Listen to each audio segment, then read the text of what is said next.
시편 89편 19절에서 29절. 내가 그에게 기름을 부었도다. 근데 그에게 할 때는 이제 다윗에게죠. 또 하나는 예수 그리스도에게인데 이 역사적 적용으로 역사적 사건, 역사적 인물을 바탕으로 예언을 하는 이 시편이에요. 근데 예언이라는 게 기본적으로 대부분 다 그런 겁니다. 역사적 사건과 역사적 인물을 바탕으로 이제 예언이 있기 때문에 우리가 성경 해석의 기본이 뭐냐면 먼저 역사적으로 이게 누구에게 한 말인지 말씀인지 보고 그걸 바탕으로 누구에게 이루어질 일인지 이렇게 해석하는 거죠. 시편 89편 20절 말씀 같이 읽습니다. 내가 내 종 다윗을 찾아내어 내 거룩한 기름으로 그에게 기름을 부었도다. 내가 그에게 기름을 부었도다. 누구예요? 그는 당연히 다윗이겠죠. 예. 오늘 공부할 본문의 주제는 내가 그에게 기름을 부었도다. 이 주의 말씀입니다. 주께서 대언자 사무엘을 통해서 다윗에게 기름을 부으셨습니다. 사무엘상 16장 13절에 이에 사무엘이 기름 불을 취하여 그의 형제들 가운데서 그에게 기름을 부으니 그날 이후로 주의 영께서 다윗에게 마시니라. 이에 사무엘이 일어나서 라마로 가니라. 그에게 기름을 부으니 그날 이후로 기름 부음 받은 그날 이후로만 주의 영께서 다윗에게 마시니라. 그래서 주의 영이 다윗에게 임했고 주의 영은 다윗은 평생토록 이제 주의 영이 거하는 사람, 주의 영이 있는 사람이 됐죠. 다윗이 주의 기름 부음 받은 후에 다윗은 유다 사람들에게 다시 기름을 유다 사람들이 다시 그에게 기름을 부었습니다. 이게 뭔 말인가면 하나님께서 다윗에게 기름을 부었어요. 하나님이 택한 자라는 의미죠. 그리고 하나님께서 다윗에게 사명을 부었는데 유다 사람들이 다윗에게 기름을 부은 거 뭐냐면 유다의 왕으로 삼은 거예요. 사무엘하 2장 4절에 유다 사람들이 와서 거기서 다윗에게 기름을 부어 유다의 집을 다스릴 왕으로 삼았으며 다윗이 왕이 되긴 되는데 유다 지파의 왕이에요. 12지파의 왕이 아니고 유다 지파의 왕으로 유다가 가장 먼저 독립을 해버린 거죠. 왜 사울왕은 죽었고 뭐 요나단도 죽었고 뭐 이러니까 유다 사람들은 우리는 다윗이 왕이다 이래가지고 기름을 부어버린 거죠. 이때 다윗은 유다 지파의 왕이 되었습니다. 이때 이제 사울이 죽은 상태고 그의 아들들도 죽었지만 이스보셋이 유일하게 살아남아서 사울왕의 뒤를 이어서 여전히 사울 왕조는 명맥을 유지하고 있었어요. 사울 죽자마자 사울 왕조 끝장난 게 아니라 사울 왕조는 2대 왕이 있었다고. 그게 이스보셋이었죠. 예.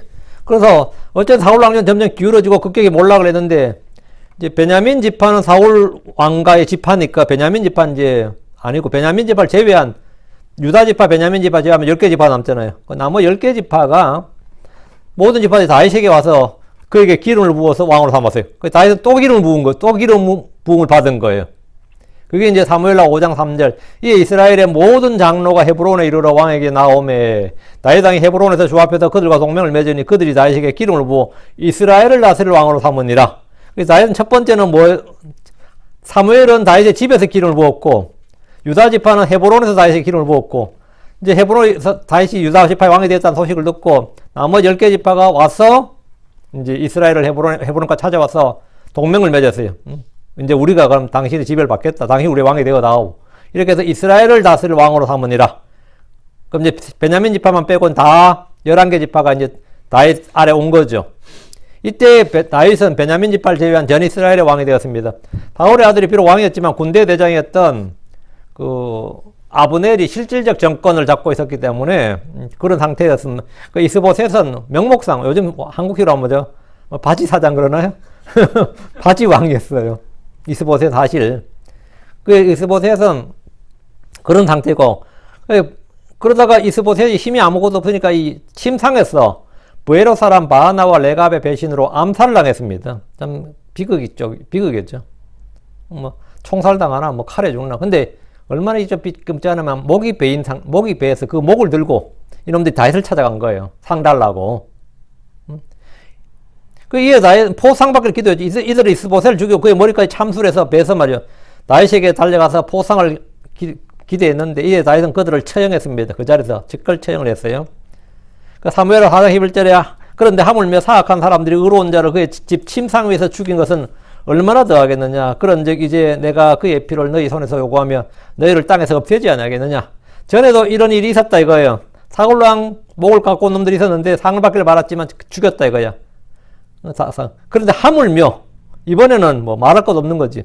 다윗은 처음에 대언자 사무엘에게 기름을 부음을 받았고 다윗은 유다 사람들이 그리고 이스라엘의 모든 장로가 헤브론에 와서 그에게 기름을 부었습니다. 이것을 걸어서 하나님께서 내가 그에게 기름을 부었도다.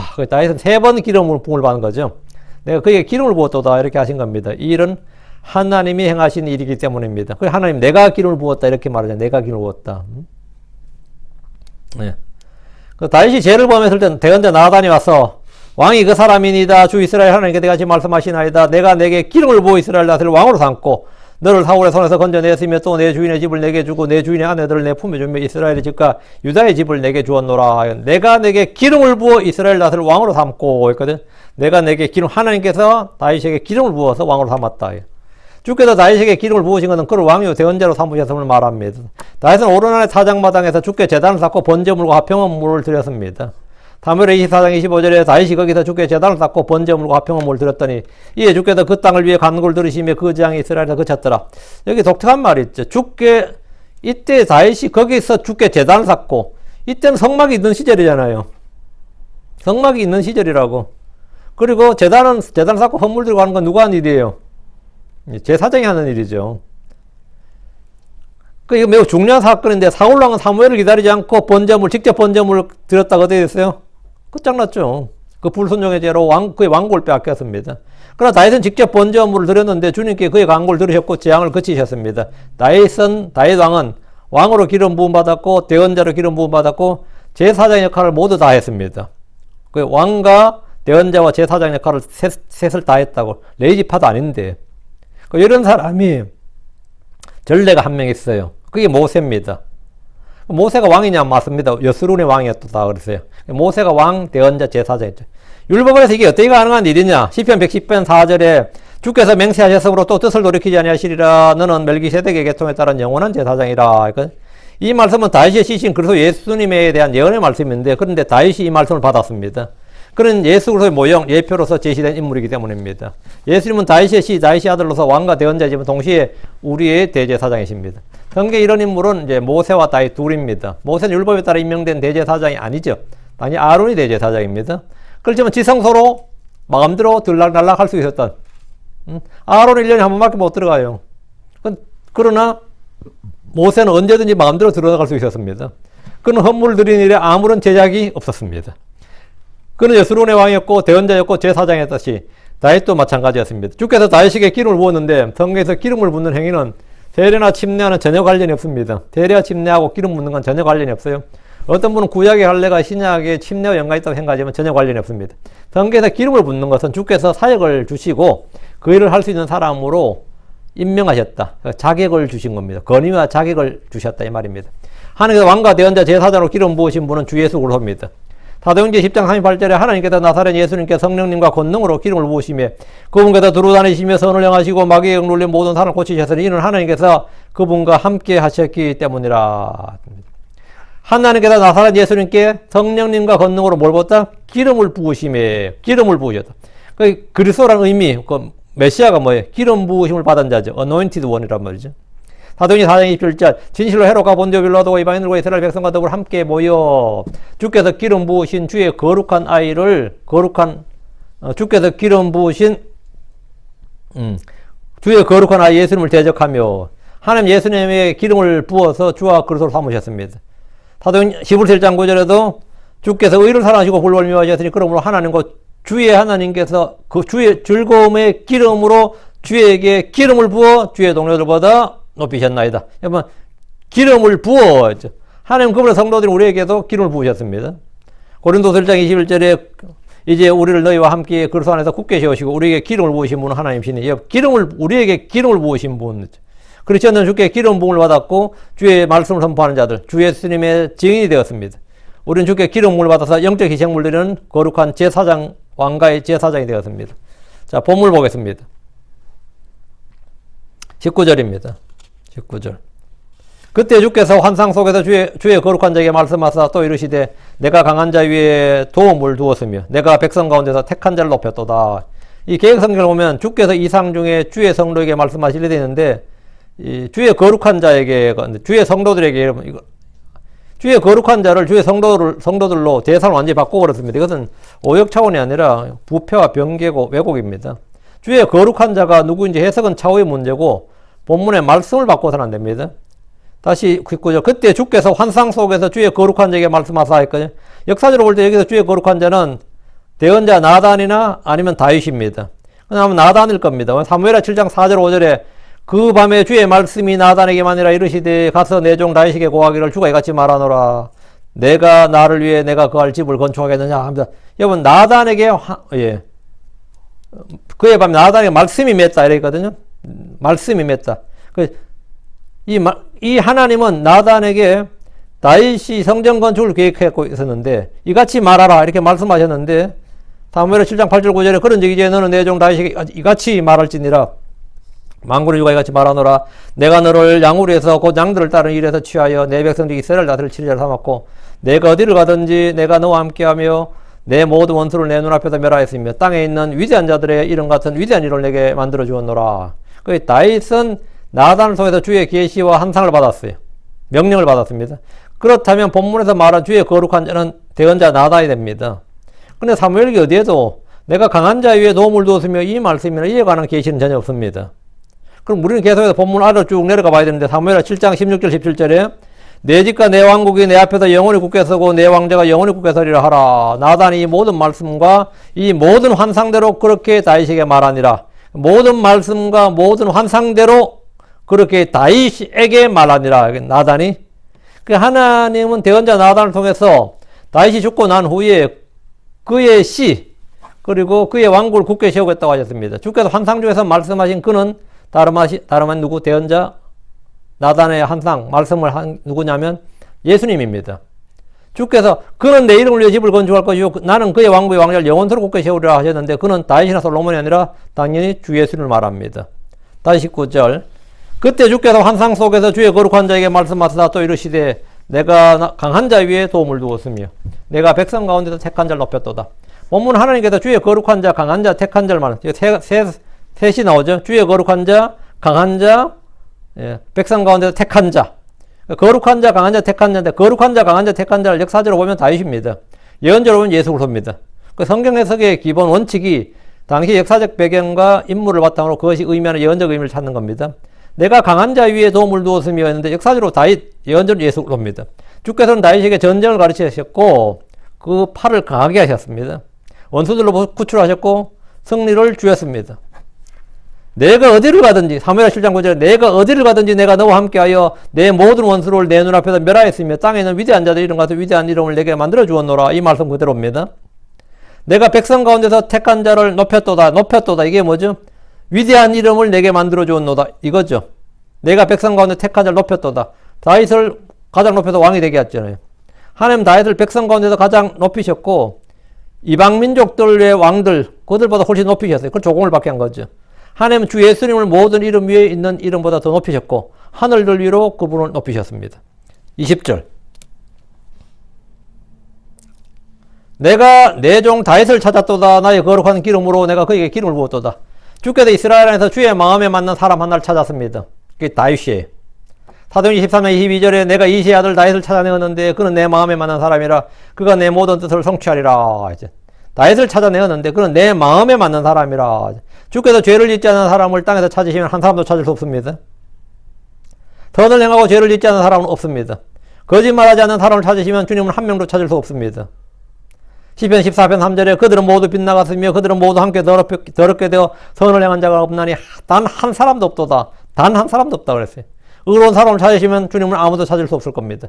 로마 3장 10절에 이것은 기록된 바 의로운 자는 없나니 단 한 사람도 없으며 로마 3장 12절에 그들이 다 길에서 벗어나 함께 무익하게 되고 선을 행한 자가 없나니 단 한 사람도 없도다. 하나님께서 이 땅에서 중보자를 찾으시면 단 한 사람도 없습니다. 한 사람도 없어요. 이사야 59장 16절에 그분께서 사람이 없음을 보시고 중보자가 없음을 이상히 여기셨느니라. 사람이 없음을 보시고 할 때 사람이 없다는 게 뭐죠? 하나님께 중보할 중보자 없다 이 말이에요. 중재자 중보자가 없다 이 말이죠. 없다고요. 또 주께서 말씀하시길 에스겔 20장 3절에 그 땅을 위해 내 앞에서 울타리를 세우며 무너진 곳에 서서 나로 하여금 그곳을 멸하지 못하게 할 한 사람을 내가 그들 가운데 찾아서는 아무도 찾지 못하였노라. 한 사람도 없었다 이거죠. 하나님의 찾으시는 한 사람이 이 땅에 없을 때 그분은 자신의 독생자를 이 땅에 보내주었습니다. 말씀이 육신이 되어서 하나님께서 사람이 되어서 자기의 종의 형질을 취하시고 이 땅에 오셨습니다. 그분은 하나님이 인정하시는 사람, 하나님이 기뻐하시는 사람, 하나님이 받으시는 사람입니다. 전도 7장 28절에 내 혼이 아직도 찾고 있으나 내가 알아내지 못한 것이 이것이라 곧 내가 1000명 가운데서 한 남자를 찾았으나 그 모든 사람들 가운데서 여자는 한 명도 찾지 못하였느니라. 여러분, 내가 한 남자를 찾았으나 이때 한 남자가 주 예수 그리스도입니다. 하나님 찾으신 한 사람이. 다시 10절 나의 거룩한 기름으로 내가 그에게 기름을 부었도다. 역사적으로는 다윗이고 예언적으로는 예수님입니다. 주님은 다윗에게 거룩한 기름을 부으셨습니다. 거룩한 기름이란 주께서 가르쳐 주신 제조법대로 만든 기름을 말해요. 아무 기름이 아니고 주께서 출애굽기에 나오는 출애굽기 3장에 보면 이 제조법이 나오거든요. 약제사의 제조법이라 해서 출애굽기 3장 25절에 그것으로 거룩한 기름을 만들 때 약제사의 제조법대로 기름 혼합물을 만들라. 그것은 기름 부음에 쓸 거룩한 기름이 되리라. 기름 부음에 쓸 거룩한 기름이 되리라. 이 기름을 부었다 이거죠. 다윗에게.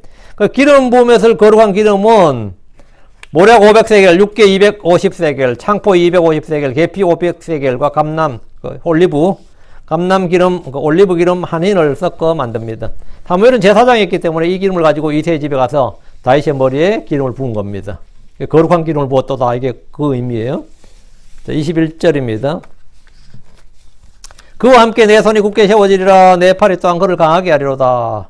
이 구절을 다윗에게 적용하면 역사적으로는 장군이고 왕으로서 다윗이 이룬 승리에 적용할 수 있습니다. 예언적으로 적용하면 그와 함께 내 손이 굳게 세워지리라. 이 말씀에서 그는 예수님이고 내 손은 하나님의 손입니다. 내 팔이 또한 그를 강하게 하리로다. 하나님께서 주 예수님을 강하게 하신다는 말입니다. 22절 원수가 그를 강탈하지 못하리라. 원수가 그를 강탈하지 못하리라.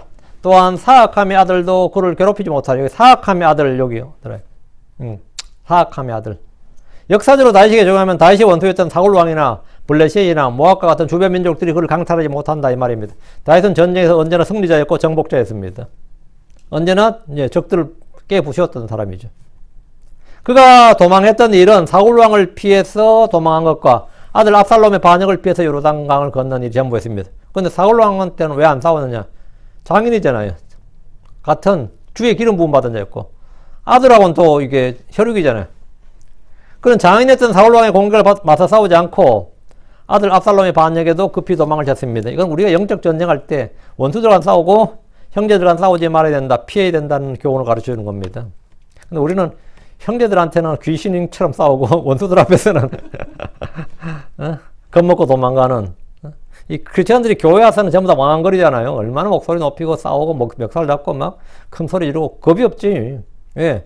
교회 내에서는 그게 없다고 지가 안전하다고 생각하기 때문에 그러죠. 밖에 나서는 그럴 수 있어요? 어림도 없지. 여러분 한국 역사를 보세요. 조선의 역사를 보면 그 고종같이 무능한 황제도 자국민 때려잡는 데는 귀신이었다잖아요. 응? 자국민 때려잡는 데는 귀신이었고 외적이 들어오면 뭡니까? 청나라 군대나 뭐 일본 군대 들어오면 완전 병신이었다 그러잖아요. 그런 말 있죠? 예. 좀 말이 좀 이상하긴 하지만. 응? 자국민 따라잡는 데는 그렇게 뭐 순발력 있고 뭐 전투에 능하고 말이죠. 예. 근데 외국군 들어오면 뭐 외국 사람들 꼼짝 못하는 그런. 근데 이 다윗은 반대였어요. 다윗은 외적들 앞에서는 뭡니까? 처음 싸웠던 사람이 누구예요? 다윗이 처음 싸웠던 사람이 블레셋의 챔피언인 골리앗이잖아요.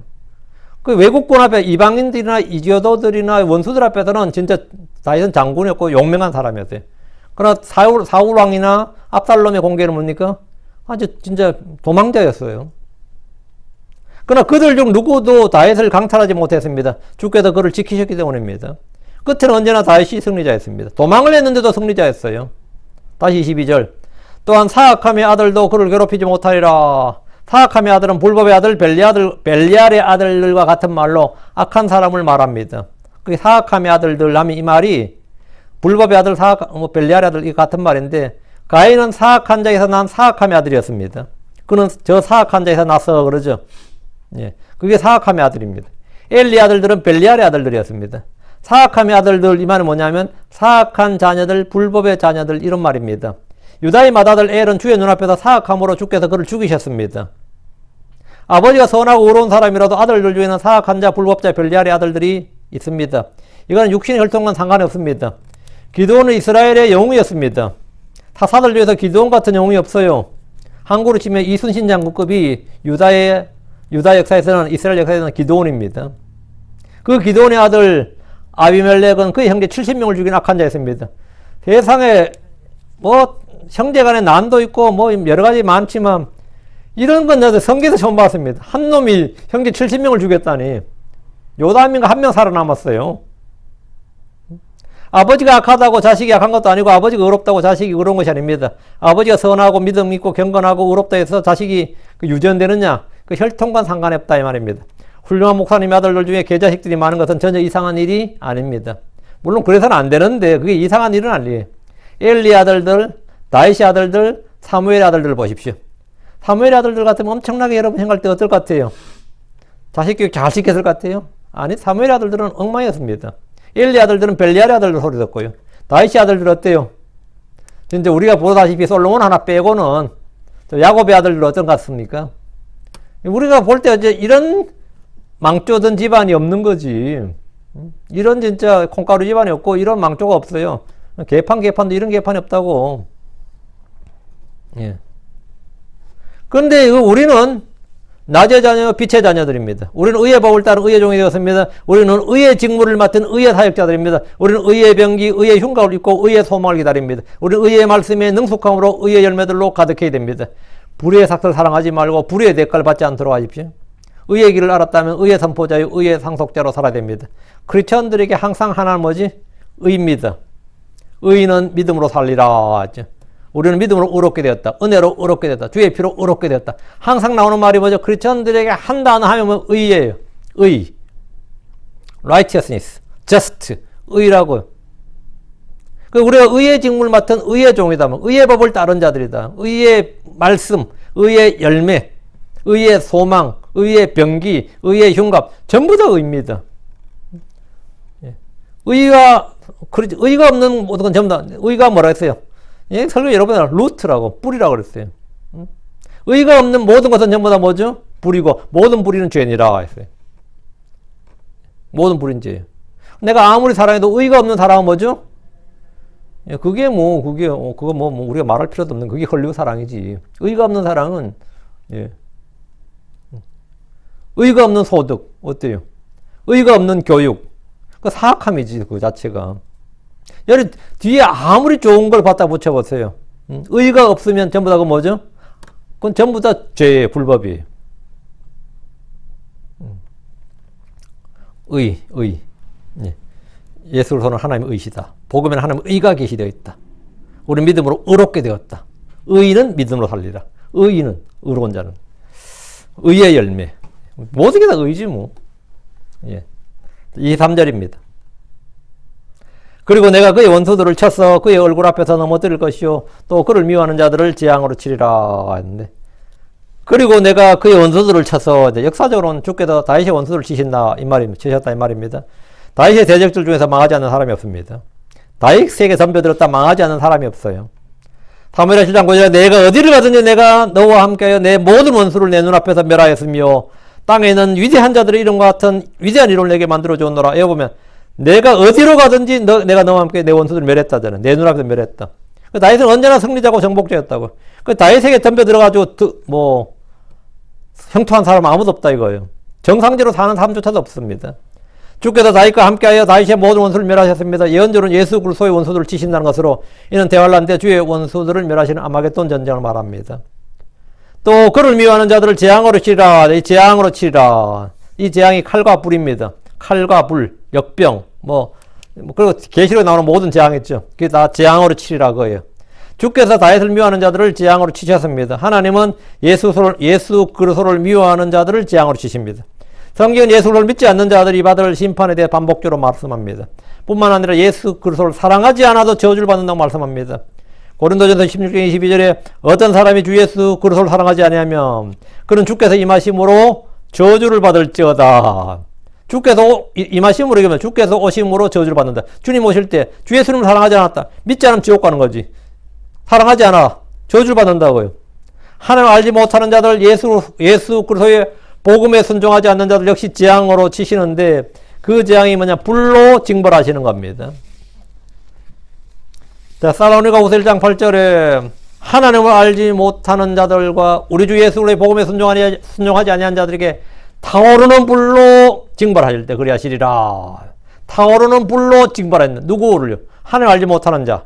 그러니까 나는 무신론자입니다. 뭐 불로 징벌하신다고. 예수 그리스도의 복음에 순종하지 않는 자. 난 복음을 믿지 않습니다. 뭐 믿지 않는다고. 불로 징벌하 타오르는 불로 징벌하신다.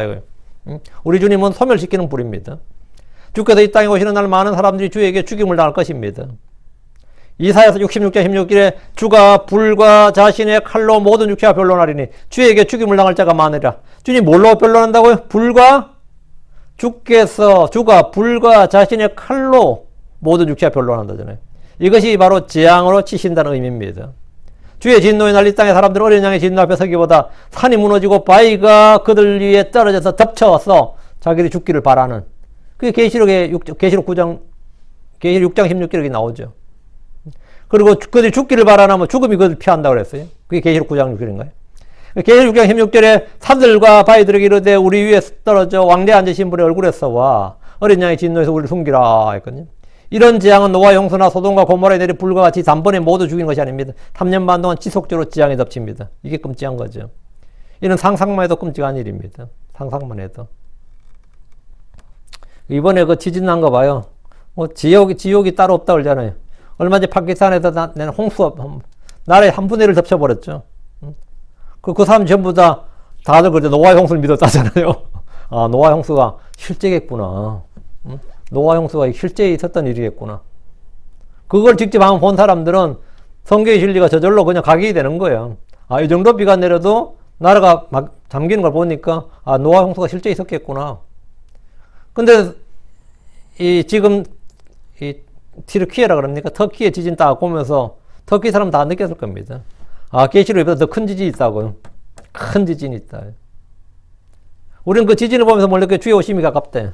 마지막 날이 가까이 오면 우리가 안단 말이죠. 주님께서 그 경고를 주시는 겁니다. 경고로. 24절. 그러나 나의 신실함과 긍휼이 그와 함께하리라. 또 나의 이름 안에서 그의 뿔이 높여지리라. 이 말씀 역시 역사적으로는 다윗에 관한 말씀입니다. 주께서 다윗에게 주신 은혜와 복이 이겁니다. 나의 신실함과 긍휼이 그와 함께하리라. 하나님의 신실하심과 긍휼이 다윗과 함께 했습니다. 주의 신실하신 긍휼을 하늘들 안에 굳게 세우십니다. 시편 89편 2절에 이는 내가 말하기를 긍휼이 영원히 세워질 것이요 주께서 주의 신실하심을 그 하늘들 안에 굳게 세우리라 했기 때문이라 했습니다. 주의 긍휼은 영원히 세워집니다. 주께서는 주의 신실하심을 하늘들 안에 굳게 세우십니다. 주의 신실하심은 모든 세대에 있습니다. 시편 119편 90절에 주의 신실하심은 모든 세대에 있나이다. 주께서 땅을 굳게 세우셨으며 또 그것이 있나이다. 주께서 땅을 굳게 세우셨으며 또 그것이 있나이다. 주의 신실하심은 크십니다. 그것들이 아침마다 새로우니 주의 신실하심은 크시나이다. 25절. 내가 그의 손을 또한 바다 안에 또 그의 오른손을 강들 안에 놓으리라.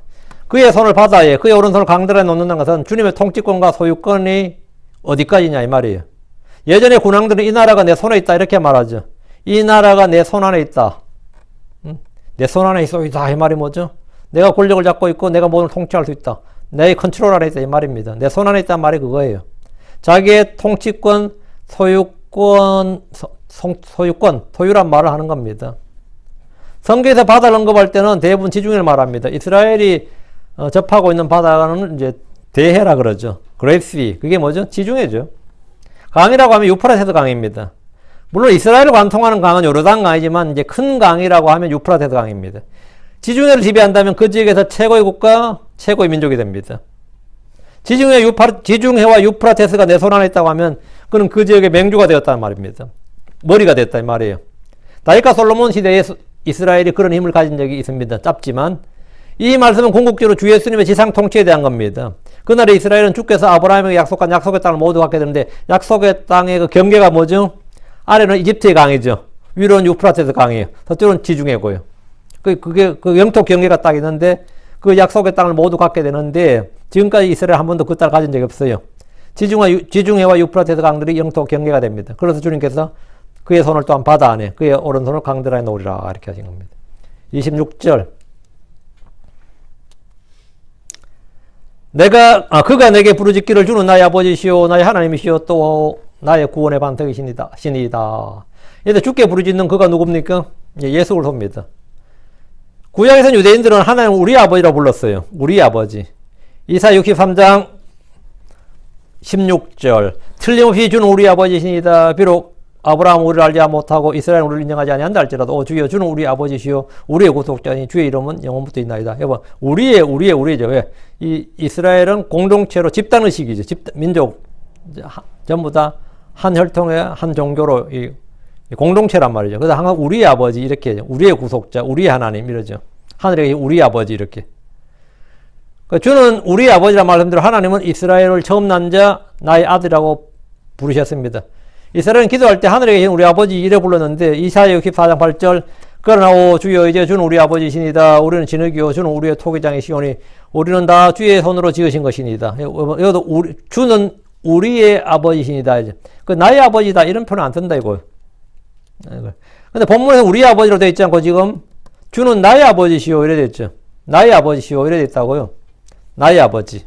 단수로 사용되는 이런 주 예수님께서 그분을 부른 호칭입니다.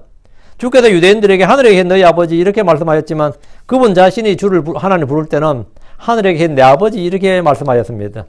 주님 우리 아버지라고 부르지 않으시고 언제나 내 아버지라고 하셨습니다.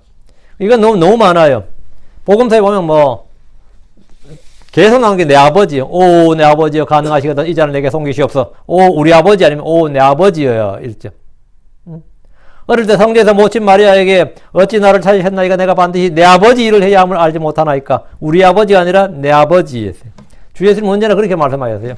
복음서에만 주님께서 하나님을 내 아버지, my father 이래 부른 구절이 54번입니다. 계시록에 3번, 총 57번 나와요. 57구절이 나옵니다. 우리 역시 주님을 나의 하나님, 나의 아버지, 나의 주 이렇게 부릅니다. 이는 그분께서 진리의 말씀으로 나를 낳으시기 때문입니다. 개인적이죠. 집단적이 아니라. 그분은 나의 아버지시고 나의 하나님, 나의 구원의 반석입니다. 그럼 주 예수님께서 아버지께 부르짖어 기도한 적이 있느냐 묻는다면 히브리서 5장 7절을 보시면 됩니다. 히브리서 5장 7절을 보면 돼요. 주 예수님께서 친히 육체로 거하시던 때에 자기를 사망으로부터 능히 구원하실 분에게 강렬한 부르짖음과 눈물로 기도와 간구를 드리셨습니다. 우리가 기 동일합니다. 베드로전서 1장 17절에 사람들의 외모를 중시하지 않으시고 각 사람 행위대로 심판하신 아버지를 너희가 부르며 간구할진대 너희가 여기에 잠시 머물러 있을 동안 두려움 가운데 지내라. 아버지를 너희가 부르며 간구할진대. 예. 여러분이 주께 부르짖고 울면서 기도한 적이 있습니까? 한 번도 그런 적이 없다면 지금 여러분은 살만한 세상 진짜 평안하게 주의 은혜 가운데 지내고 있는 겁니다. 고난 중에 놓이게 되면 누구나 부르짖어 기도하게 됩니다. 눈물이 저절 줄줄 나요. 진짜 부르짖어 기도하게 돼요. 예, 27절입니다. 또한 나는 그를 나의 처음 난 자요 땅의 왕들보다 높게 만들리라. 나는 그를 나의 처음 난 자요 하니까 딱 와닿죠. 벌써 말씀에서. 땅의 왕들보다 높게 만들려. 왕들의 왕이 되는 거죠. 나의 처음 난 자란 성경에서 몇 가지 용례가 있습니다. 성경에서 나의 처음 난 자 하면 첫째가 주께서 이스라엘 민족을 지칭할 때 그들을 나의 처음 난 자라고 하셨습니다. 주님이 모세에게 파라오에 가서 이렇게 말하라고 했어요.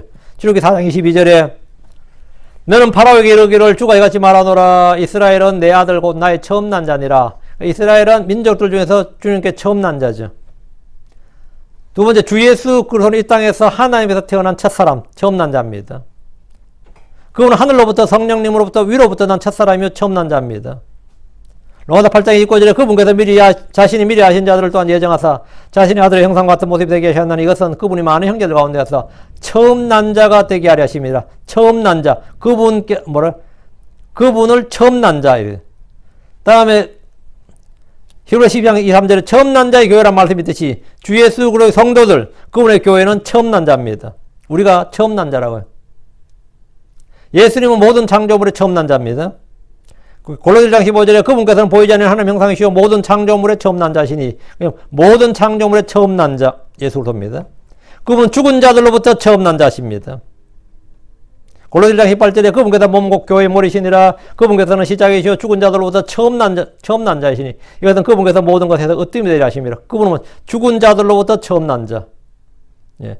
처음 난 자라고요. 본문이 말한 처음 난 자는 다윗이 될 수가 없습니다. 이스라엘 민족을 가리키는 말도 아니고 예수 그리스도입니다. 그분이 처음 난 자입니다.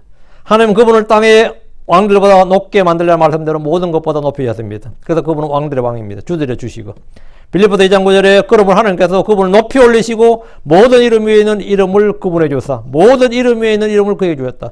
높이셨다잖아요.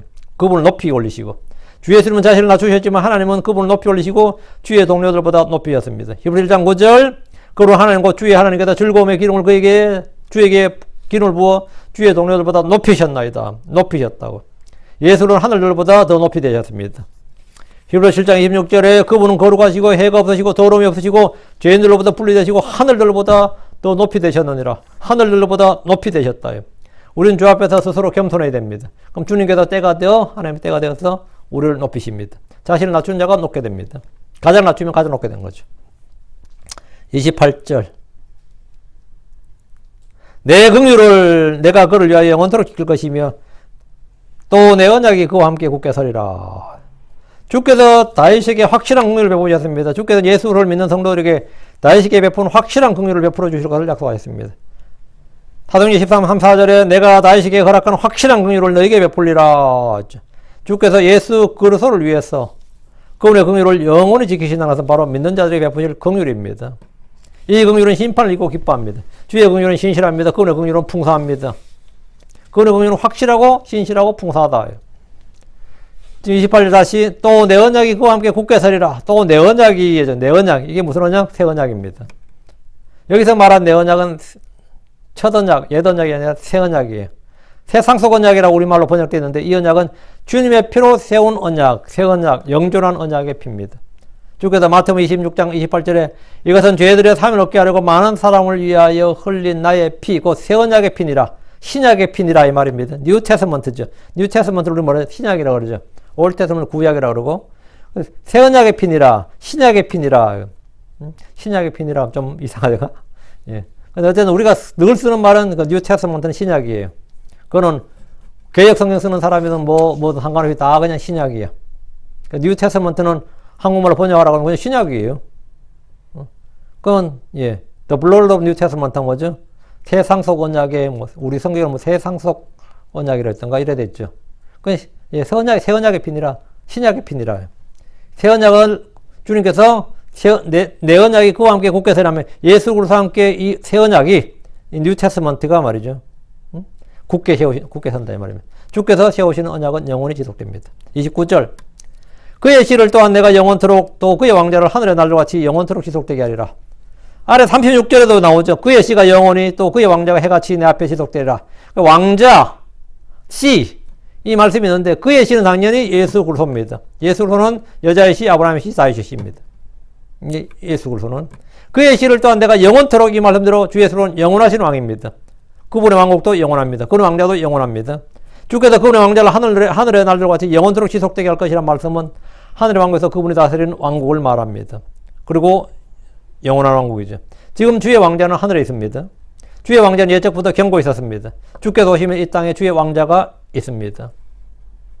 히브리 1장 8절 아들에게는 이르시기를 오 하나님이여 주의 왕자는 영원무궁하며 주의 왕국의 호흡은 의의 호흡이니이다 했죠. 주의 왕자는 영원무궁하오며 주의 왕국의 호흡은 의의 호흡이니이다. 주의 왕자는 의의 왕자입니다.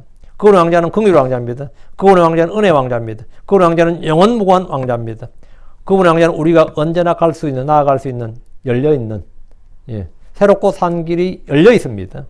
우리는 긍휼의 왕자, 은혜의 왕자를 봐서 돕는 은혜를 받아야 됩니다. 그걸 늘 구해야 됩니다. 예레미야가 5장 19절에 오 주여 주는 영원토록 계시오며 주의 왕자는 대대에 이르니이다. 대대에 이르나이다. 이 대대에 이게 뭐죠? 영원무궁이란 말이에요. 영원무궁. 영원토록, 영원무궁, 대대로 다 같은 말이에요. 그분의 왕국 멸망하지 않고 영원히 지속됩니다. 예수는 퇴위하지 않습니다. 예수는 스스로 자리에서 물러나지 않습니다. 예수를 쫓아내거나 반역하거나 있을 수 없는 일입니다. 예수는 영원한, 영원토록 계신다.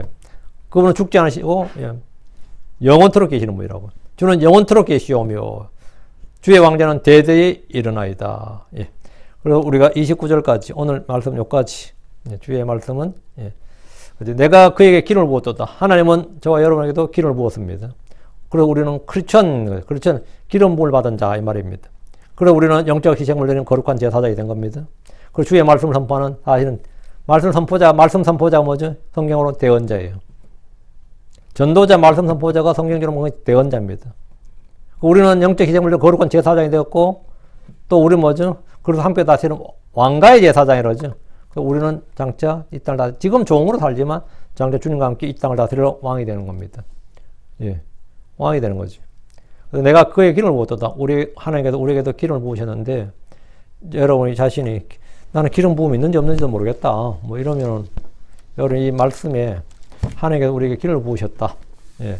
하나님께서 내게, 나를 뭘로? 크리스천으로, 하나님의 성도로 기름을 부으셨다. 그래서 내가 내 몸을 거룩한 살아있는 희생물로 드리고, 내가 감사와 찬양 같은 영적 희생물로 드리고, 선을 행하고 구제하는 이런 것도 마찬가지 다 희생물이에요. 기도도 마찬가지 희생물입니다. 그런 걸 여러분이 할 수 있길 바라고, 주님께서 이 약속하신, 다윗에게 약속하신, 예수 그리스도 약속하신 이 모든 것도 사실은 크리스천들에게도 영적으로 그대로 적용이 됩니다. 그래서 우리는 이 말씀을 받아서 성령님과 권능으로 기름을 부으신 주님을 찬양하고, 여러분도 그렇게 이 세상을 승리자로 정복자로 살아갈 수 있길 바랍니다. 주님께서 내가 그에게 기름을 부었도다. 내가 너에게 기름을 부었도다. 예. 기도합시다. 위대하시고 거룩하신 주 하나님 감사합니다. 하나님께서 은혜와 복을 주셔서 오늘 주의 말씀을 선포합니다. 선포된 모든 말씀이 성도들에게 잘 전달되고 또 잘 모든 우리 마음에 잘 간직하고 이 말씀 마음에 보고에 쌓아두게 하시고 이 말씀을 또 때가 되어 적절하게 사용할 수 있게 하여 주시옵소서. 아버지 하나님 성령의 검을 가지고 저희가 아무런 무기도 없는 것처럼 도망다는 도망자가 되지 않고 언제나 승리자의 정복자가 되게 하여 주시옵소서. 주님께서 우리에게 항상 승리를 주시는 분이 계십니다. 또 주님께서 우리를 강하게 하시는 분이 계십니다. 아버지 하나님 주님께서 정말 우리 안에 계시며 우리 함께 계심으로 말미암아 주의 손에 우리 함께 하셔서 우리를 강하게 하시고 우리를 좀 높이 들어 올리시옵소서. 전능자 주 하나님, 정말 이 하나님 이 말씀 침례교에 위해서 말씀을 듣는 혼들, 또 이 설교를 듣는 모든 혼들에게 하나님의 말씀을 풍성하게 그들 마음속에 부어 주시옵소서. 깨닫는 기쁨이 있게 해주십시오. 듣는 즐거움이 넘치게 해주십시오. 감사드리며 주의 성기도합니다. 아멘. 아멘.